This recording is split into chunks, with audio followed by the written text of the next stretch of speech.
नमस्कार मित्रांनो, आपलं ऑनलाईन तयारीमध्ये स्वागत आहे। आज आपण येथे अलीकडेच घडलेल्या घटनांविषयीच्या प्रश्नांबद्दल चर्चा करणार आहोत। हे प्रश्न बहुतेक सर्व सार्वजनिक क्षेत्रातल्या स्पर्धा परीक्षांमध्ये विचारले जातात। चला तर मग आपण आपल्या प्रश्नांकडे वळूया। आपला पहिला प्रश्न आहे, 500 कोटी रुपयांपेक्षा अधिक NPA समाविष्ट असलेल्या प्रकरणांना हाताळण्यासाठी संपदा व्यवस्थापन कंपनी किंवा पर्यायी गुंतवणूक कोष याच्या ठरावाची शिफारस कोणी केली? आपले पर्याय आहे एस मुंद्रा समिती, RK साहानी समिती, सुनील मेहता समिती किंवा यापैकी नाही। उत्तर आहे सुनील मेहता समिती। सरकारी बँकांची अकार्यक्षम मालमत्ता, ज्याला इंग्रजीमध्ये नॉन परफॉर्मिंग ॲसेट असं म्हणतात, तर ही मालमत्ता किंवा बुडीत कर्ज ही समस्या जलद गतीने सोडवण्यासाठी स्वतंत्र अशा संपदा व्यवस्थापन कंपन्या, इंग्रजीमध्ये ज्याला ॲसेट मॅनेजमेंट कंपनीज, तसेच सुकाणू समित्या नेमण्याचा निर्णय वित्त मंत्रालयाने घेतला आहे। संपदा व्यवस्थापन कंपन्या आणि सुकाणू समित्या नेमण्याचा निर्णय हा पंजाब नॅशनल बँकेचे अध्यक्ष सुनील मेहता यांच्या नेतृत्वाखाली नेमल्या गेलेल्या एका समितीद्वारे केल्या गेलेल्या शिफारसींच्या आधारावर घेतला गेला आहे। या योजनेनुसार 500 कोटी रुपयांपेक्षा अधिक अकार्यक्षम मालमत्ता समाविष्ट असलेल्या प्रकरणांना हाताळण्यासाठी पर्यायी गुंतवणूक कोष, इंग्रजीमध्ये अल्टरनेटिव्ह इन्व्हेस्टमेंट फंड याच्या आराखड्याअंतर्गत संपदा व्यवस्थापन कंपन्या यांची निर्मिती करण्याची शिफारस करण्यात आली आहे। आपला पुढचा प्रश्न आहे, युनेस्कोच्या जागतिक वारसा समितीची यावर्षीची 42वी बैठक कोणत्या शहरात आयोजित केली गेली? आपले पर्याय आहे दोहा, मनामा, अबुधाबी यापैकी नाही। उत्तर आहे मनामा। मनामा ही बहरीन देशाची राजधानी असून या शहरामध्ये जागतिक वारसा समितीची 42वी बैठक संपन्न झाली। यावर्षी या बैठकीमध्ये जागतिक वारसा सूचीमध्ये 5 नैसर्गिक ठिकाणांना नामनिर्देशित करण्यात आले आहे। म्हणजे जागतिक वारसा सूचीमध्ये 5 नैसर्गिक ठिकाणांना, तर 3 सांस्कृतिक ठिकाण आणि 2 मिश्रित, म्हणजे सांस्कृतिक आणि नैसर्गिक या दोघांचे मिश्रण असलेले ठिकाण, अशा 9 ठिकाणांचा समावेश करण्यात आला आहे। या ठिकाणांच्या यादीमध्ये चीनचा फनजियांग शान हा पर्वत, तर मेक्सिकोमधले तेहुकॅन क्विक कॅथलान व्हॅली, दक्षिण आफ्रिकेतला बार्बेटन माखोनजा पर्वत, फ्रान्स देशातले चाइन डेज पुईस जे लिग्माने फॉल्ट टेक्टॉनिक क्षेत्र म्हणून ओळखले जाते, तर रशियाचे बिकिन नदीचे खोरे, अशा या 5 नैसर्गिक ठिकाणांना यावर्षीच्या सूचीमध्ये समाविष्ट केले गेले। तर सांस्कृतिक गटात टर्कीचे गोबेकली तेपे हे ऐतिहासिक ठिकाण आणि जर्मनीचे नाउमबर्ग कॅथेड्रल हे ठिकाण, तसेच मिश्रित गटात कोलंबियाचे चिरिबिक्यूत राष्ट्रीय उद्यान आणि कॅनडामधले पिमाचिओविन अकी हे वन्य परिसर यांचा समावेश करण्यात आला। आपला पुढचा प्रश्न आहे, आंतरराष्ट्रीय क्रिकेट परिषदेने म्हणजेच ICCने चेंडूशी छेडछाड करण्यासंदर्भातल्या दोषींवर किती कसोटी सामने खेळण्यास बंदी घातली आहे? आपले पर्याय आहे 6 कसोटी सामने, 9 कसोटी सामने, 10 कसोटी सामने आणि 11 कसोटी सामने। उत्तर आहे 6 कसोटी सामने। आंतरराष्ट्रीय क्रिकेट परिषदेने निश्चित केलेल्या नव्या आचारसंहितेनुसार चेंडूशी छेडछाड करणे हा 3ऱ्या श्रेणीचा गुन्हा ठरवण्यात आला आहे आणि या गुन्ह्यासाठी शिक्षा म्हणून कमीत कमी 6 कसोटी सामने किंवा 12 एक दिवस आंतरराष्ट्रीय म्हणजेच ODI सामने खेळण्यावर बंदी घातली गेली आहे. याशिवाय स्टंपमधील मायक्रोफोनमार्फत जर काही आक्षेपार्ह शब्द ऐकले गेले तर तो सुद्धा एक गुन्हा असून त्याला प्रथम श्रेणीचा गुन्हा ठरवण्यात आला आहे. आंतरराष्ट्रीय क्रिकेट परिषद ICC हे क्रिकेट खेळण्यासाठीचे आंतरराष्ट्रीय प्रशासकीय मंडळ आहे. 1990 साली इंग्लंड, ऑस्ट्रेलिया आणि दक्षिण आफ्रिका यांच्या प्रतिनिधींनी ICCची इम्पेरियल क्रिकेट कॉन्फरन्स या नावाने स्थापना केली होती आणि 1989 साली याला वर्तमान नाव म्हणजेच आंतरराष्ट्रीय क्रिकेट परिषद, इंग्रजीमध्ये इंटरनॅशनल क्रिकेट काउन्सिल हे नाव दिले गेले. ICCचे मुख्यालय संयुक्त अरब अमिरातच्या दुबई शहरामध्ये आहे. आपला पुढचा प्रश्न आहे, कोणत्या राज्य शासनाने अन्नपूर्णा दुग्ध योजना सुरू केली? आपले पर्याय आहे नवी दिल्ली, राजस्थान, हरियाणा, गुजरात. उत्तर आहे राजस्थान. भारत सरकारच्या मध्यान्ह भोजन योजनेअंतर्गत राजस्थान राज्य शासनाने नवीन अन्नपूर्णा दुग्ध योजना सुरू केली आहे. या योजनेअंतर्गत शासकीय प्राथमिक आणि उच्च प्राथमिक शाळांच्या विद्यार्थ्यांना शाळेत दूध दिले जाईल. मध्यान्ह भोजन ही भारत सरकारची योजना असून ज्याला इंग्रजीमध्ये मिड डे मील म्हणूनही ओळखतात. शाळेतील मुलांची गळती रोखण्यासाठी तसेच मुलांना पोषक अन्न देण्यासाठी राबवण्यात आलेली एक महत्त्वाकांक्षी योजना आहे. ही योजना 1995 साली राष्ट्रीय पातळीवर सुरू करण्यात आली. आपला पुढचा प्रश्न आहे, मेक्सिकोमध्ये नुकतीच राष्ट्रपती पदासाठी निवडणूक पार पडली. तर या निवडणुकीमध्ये देशाचे नवीन राष्ट्रपती म्हणून नागरिकांनी कोणाची निवड केली आहे? आपले पर्याय आहेत लोपेज ऑब्रेडोर, लोपेज ॲब्रर, ॲमडोर ऑब्रेडोर किंवा यापैकी नाही. आपले उत्तर आहे लोपेज ॲब्रेडोर. लोपेज ॲब्रेडोर यांचे संपूर्ण नाव आंद्रेज मॅन्युएल लोपेज ॲब्रेडोर हे असे आहे. यांनी मेक्सिकोमध्ये नुकतीच पार पडलेली राष्ट्रपती पदाची निवडणूक जिंकून आपले राष्ट्रपती पदासाठीचे नामांकन निश्चित केले आहे. मेक्सिको हा देश उत्तर अमेरिका उपखंडातला एक देश असून या देशाची राजधानी मेक्सिको सिटी ही आहे. तर या देशाचे राष्ट्रीय चलन मेक्सिकन पेसो हे आहे. आपला पुढचा प्रश्न आहे, भारत सरकारने जनगणनेदरम्यान माहिती इलेक्ट्रॉनिकरित्या संग्रहित करण्याचा निर्णय घेतला आहे. तर ही पद्धत कोणत्या साली उपयोगात आणली जाणार आहे? आपले पर्याय आहेत 2024, 2021, 2031, 2030. उत्तर आहे 2021 साली. 2021 सालची जनगणना, ज्याला दुसरे नाव शिरगंती असंही आहे, तर ही जनगणना इलेक्ट्रॉनिक पद्धतीने करण्याचा निर्णय भारत सरकारने घेतला आहे. या जनगणनेची संपूर्ण माहिती इलेक्ट्रॉनिक पद्धतीने संग्रहित केली जाईल. इलेक्ट्रॉनिक पद्धतीने जनगणनेची संपूर्ण माहिती संग्रहित करणे ही पद्धत भारतात प्रथमच वापरली जाणार आहे. भारतीय महानिबंधकने 19 जून रोजी अधिसूचित केलेल्या सुधारित नियमांनुसार कोणत्याही माहितीसोबत छेडछाड केल्यास माहिती तंत्रज्ञान अधिनियम 2000 या कायद्यान्वये शिक्षा सुनावली जाईल. आपला पुढचा प्रश्न आहे, सर्वोच्च न्यायालयाने घेतलेल्या नव्या निर्णयानुसार पोलीस महानिदेशक, इंग्रजीमध्ये डायरेक्टर जनरल ऑफ पोलीस या पदाचा किमान कार्यकाळ किती वर्षांचा असावा असे ठरवण्यात आले. आपले पर्याय आहेत 5 वर्ष, 2 वर्ष, 8 वर्ष किंवा यापैकी नाही. उत्तर आहे 2 वर्ष.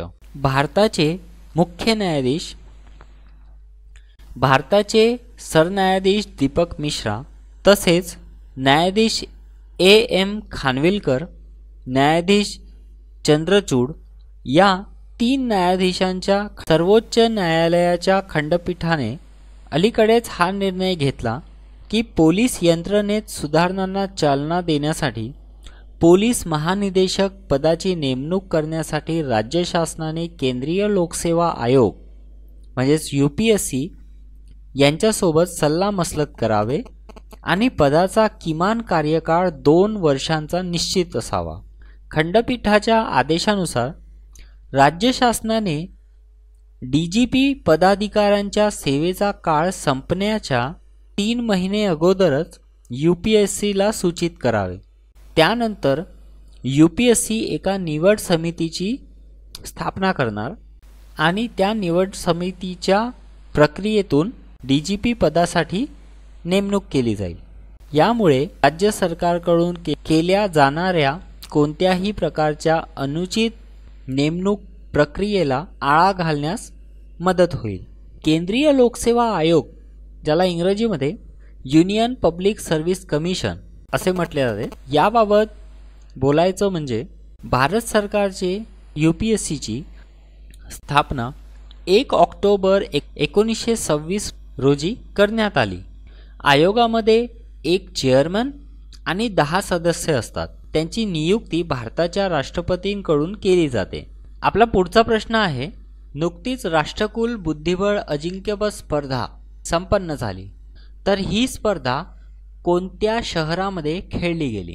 आपले पर्याय आहेत नवी दिल्ली, बँकॉक, कोलंबो यापैकी नाही. आपले उत्तर आहे नवी दिल्ली.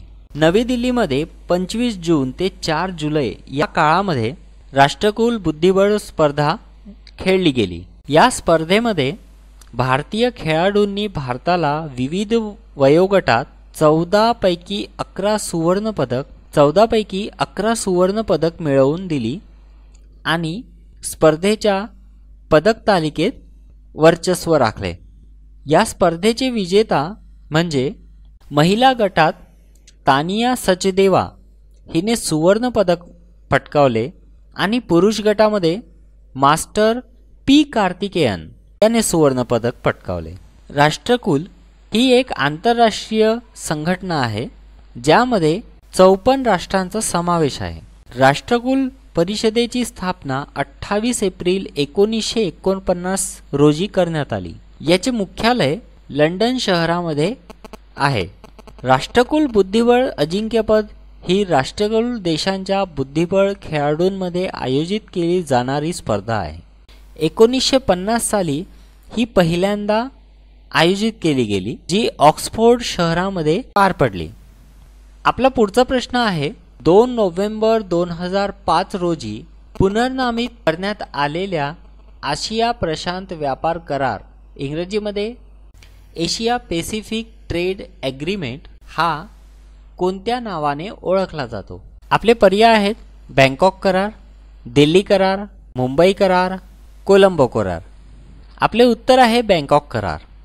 1975 साली बांगलादेश, चीन, भारत, लाओस, PDR, कोरिया प्रजासत्ताक आणि श्रीलंका या 6 आशिया प्रशांत प्रदेशातल्या देशांनी दर सवलतीच्या विनिमयातून व्यापार विस्तारासाठी संयुक्त राष्ट्रसंघ आर्थिक व सामाजिक आयोग अंतर्गत घेतला गेलेला एक पुढाकार आहे. आशिया प्रशांत व्यापार करार हा 1975 सालापासून आशिया प्रशांत प्रदेशातल्या देशांदरम्यान दर सवलतीच्या विनिमयातून व्यापार विस्तारासाठी आशिया आणि प्रशांत क्षेत्रासाठी संयुक्त राष्ट्रसंघ आर्थिक व सामाजिक आयोग, याला इंग्रजीमध्ये United nation economic and social commission for Asia and the Pacific असे म्हणतात, या अंतर्गत घेतला गेलेला पुढाकार आहे. तर या कराराला बँकॉक करार असेही ओळखले जाते. हा करार 1 जुलै 2018 या तारखेपासून प्रभावी करण्यात आला आहे. आपला पुढचा प्रश्न आहे, मध्य प्रदेश राज्य सरकारने संबल ही योजना सुरू केली आहे, तर ही योजना कोणत्या उद्देशाने सुरू केली आहे? आपले पर्याय आहेत बाल तस्करी हाताळण्यासाठी, मानवी कचरा काढण्यासाठी, थकीत वीज बिल माफ करण्यासाठी किंवा यापैकी नाही. उत्तर आहे थकीत वीज बिल माफ करण्यासाठी. मध्य प्रदेश राज्य शासनाने दरिद्री मजूर आणि गरीब कुटुंबासाठी थकीत वीज बिल माफ करावे या उद्देशाने ही योजना सुरू केली आहे.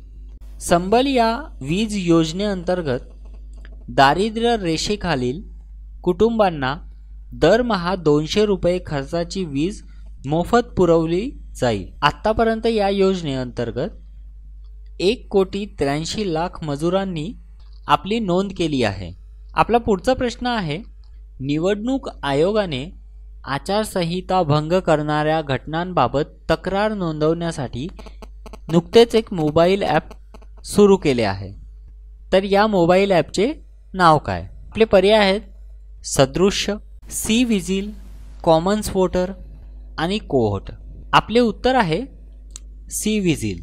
मुख्य निवडणूक आयुक्त OP रावत यांनी निवडणुकीदरम्यान निवडणूक आचारसंहिता भंग केल्याबद्दलच्या घटनांबाबत तक्रार नोंदवण्यासाठी नागरिकांच्या सेवेत सी विजिल या नावाचे मोबाईल ॲप सुरू केले आहे. हे ॲप केवळ निवडणुका असलेल्या राज्यांमध्येच कार्यरत होईल. हे ॲप केवळ निवडणूक काळामध्येच कार्यरत होईल. छत्तीसगड, मध्य प्रदेश, मिझोराम आणि राजस्थान या राज्यांमध्ये होणाऱ्या आगामी विधानसभा निवडणुकीत नागरिकांना हे ॲप उपलब्ध करून दिले जाईल. भारत सरकारचे स्वायत्त प्राधिकरण भारतीय निवडणूक आयोग इलेक्शन कमिशन ऑफ इंडिया ही भारतीय संविधानाद्वारे स्थापित केले गेलेले एक स्वायत्त प्राधिकरण आहे. भारतीय निवडणूक आयोगाची अधिकृत स्थापना 25 जानेवारी 1950 रोजी करण्यात आली. आयोगाचा स्थापना दिवस म्हणून 25 जानेवारीला दरवर्षी राष्ट्रीय मतदार दिवस साजरा केला जातो. आयोग देशातील लोकसभा, राज्यसभा, राज्याच्या विधानसभा तसेच राष्ट्रपती व उपराष्ट्रपती यांची कार्यालये यामध्ये निवडणूक प्रक्रिया पार पाडण्यासाठी प्रामुख्याने जबाबदार आहे. 2004 सालापासून भारतामध्ये मतदानासाठी इलेक्ट्रॉनिक वोटर यंत्राचा वापर केला जात आहे. हे विशेष नोंद घेण्यासारखे आहे. आपला पुढचा प्रश्न आहे, जानेवारी 2018 पर्यंत देशात किती क्षेत्रीय ग्रामीण बँका कार्यरत आहेत? आपले पर्याय आहेत 59, 60, 78, 56. आपले उत्तर आहे 56. भारतामध्ये एकूण 56 क्षेत्रीय ग्रामीण बँका कार्यरत आहेत. केंद्रीय मंत्रिमंडळाने वित्त वर्ष 2019-20 पर्यंत क्षेत्रीय ग्रामीण बँका यांच्या पुनर्भांडवलीकरणाच्या योजनेच्या विस्तारीकरणाला मंजुरी दिली. त्यामुळे हा मुद्दा सध्या चर्चेत आहे. 31 मार्च 2017 पर्यंत या बँकांनी एकूण 2,28,599 कोटी रुपयांचे कर्ज दिले आहे. या निर्णयामुळे RRBला किमान निर्धारित भांडवल आणि जोखीमयुक्त मालमत्ता, ज्याला capital to risk weighted asset ratio असे म्हणतात, याचे गुणोत्तर 9% ठेवणे शक्य होईल. आता आपण क्षेत्रीय ग्रामीण बँकांविषयी जाणून घेऊया. ग्रामीण क्षेत्रांमध्ये आर्थिकदृष्ट्या कमजोर शेतकऱ्यांना, मजुरांना, कलाकारांना तसेच छोट्या उद्योजकांना कर्ज उपलब्ध करून देण्याची सुविधा प्रदान करणे हा या बँकेचा उद्देश आहे.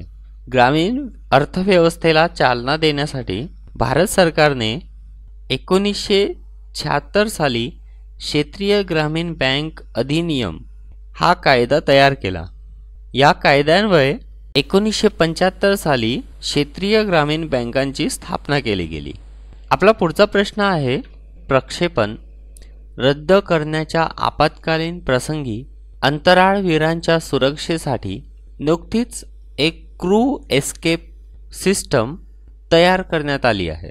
तर ही यंत्रणा कोणत्या अंतराळ संस्थेने तयार केली आहे? आपले पर्याय आहेत भारतीय अंतराळ संशोधन संस्था ISRO, national aeronautics and space administration NASA, european space agency, Roscosmos state corporation. आपले उत्तर आहे इस्रो. भविष्यातल्या मानवी अंतराळ मोहिमांपैकीचा एक भाग म्हणून श्रीहरिकोटा येथून संस्थेने त्याची पहिली क्रू एस्केप सिस्टम चाचणी 5 जुलै रोजी यशस्वीपणे पार पाडली आहे. क्रू एस्केप सिस्टम ही प्रणाली प्रक्षेपण रद्द करण्याच्या प्रसंगी अंतराळवीरांसह क्रूच्या मॉड्यूलला लवकर प्रक्षेपकापासून सुरक्षित अंतरापर्यंत घेऊन जाण्यासाठी तयार करण्यात आले आहे. इथे आपण इस्रोबद्दल जाणून घेऊया. ही भारत सरकारची प्रमुख अंतराळ संस्था आहे. 1962 साली स्वतंत्र भारताचे पहिले पंतप्रधान जवाहरलाल नेहरू आणि शास्त्रज्ञ विक्रम साराभाई यांच्या प्रयत्नांमुळे 15 ऑगस्ट 1969 रोजी स्थापित इस्रोने 1962 साली स्थापन झालेल्या Indian national committee for space research या संस्थेला बदलले. ही संस्था विज्ञान विभागाकडून व्यवस्थापित केली जाते. इस्रोचा पहिला उपग्रह आर्यभट्ट 19 एप्रिल 1975 रोजी सोव्हिएत युनियनने प्रक्षेपित केला होता. 1980 साली भारतीय बनावटीचे प्रक्षेपक SLV-2 याच्याद्वारे रोहिणी हा उपग्रह पहिल्यांदा प्रक्षेपित करण्यात आला. आपला पुढचा प्रश्न आहे, भारतीय क्रीडा प्राधिकरण, इंग्रजीमध्ये ज्याला स्पोर्ट ऑथॉरिटी ऑफ इंडिया या नावाने ओळखले जाते, याला पुनर्नामित केले जाणार आहे. तर या प्राधिकरणाचे नवे नाव कोणते ठेवण्याचा निर्णय घेतला गेला आहे? आपले पर्याय आहे sports India, sports council of India, Khelo India किंवा यापैकी नाही. आपलं उत्तर आहे स्पोर्ट्स इंडिया. प्राधिकरणाचे नाव बदलून स्पोर्ट्स इंडिया असे ठेवण्याचा निर्णय अलीकडेच घेतला गेला आहे. भारतीय क्रीडा प्राधिकरण हे भारतातील सर्वोच्च राष्ट्रीय क्रीडा मंडळ आहे. या मंडळाची स्थापना 1984 साली युवा कल्याण व क्रीडा मंत्रालयाने केली. या प्राधिकरणाचे बंगळूर, गांधीनगर, चंदीगड, कोलकाता, इम्फाळ, गुवाहाटी, भोपाळ, मुंबई, लखनौ आणि सोनापत या 9 ठिकाणी प्रादेशिक केंद्रे आहेत. आपला पुढचा प्रश्न आहे, उच्च शिक्षण वित्त संस्था, इंग्रजीमध्ये हायर एज्युकेशन फायनान्सिंग एजन्सी, हे भारत सरकारचे मनुष्यबळ मंत्रालय आणि कोणत्या बँकेचा संयुक्त उपक्रम आहे? आपले पर्याय आहे भारतीय state bank, oriental bank of commerce, Canara bank किंवा यापैकी नाही. उत्तर आहे कॅनरा बँक. उच्च शिक्षण वित्त संस्था 31 मे 2017 रोजी स्थापन करण्यात आली आहे. हा मनुष्यबळ मंत्रालय आणि कॅनरा बँकचा संयुक्त उपक्रम आहे. केंद्र सरकारच्या अंतर्गत शैक्षणिक संस्थांमध्ये महत्त्वपूर्ण पायाभूत सुविधा निर्माण करण्यासाठी अर्थसंकल्पीय तरतूद करण्यासाठी तयार करण्यात आलेली ना नफा गैर बँकिंग वित्तीय कंपनी, ज्याला आपण नॉन बँकिंग फायनान्सिंग कंपनी असं ओळखतो, ही आहे. हा मुद्दा चर्चेत असण्याचं कारण म्हणजे केंद्रीय मंत्रिमंडळाच्या अर्थविषयक समितीने या वित्त संस्थांची व्याप्ती वाढवण्याचा प्रस्ताव मंजूर केला आहे.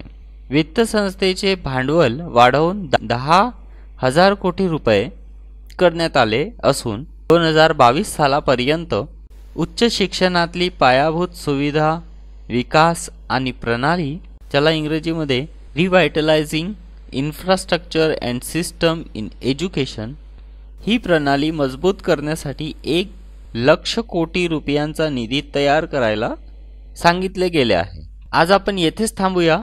धन्यवाद.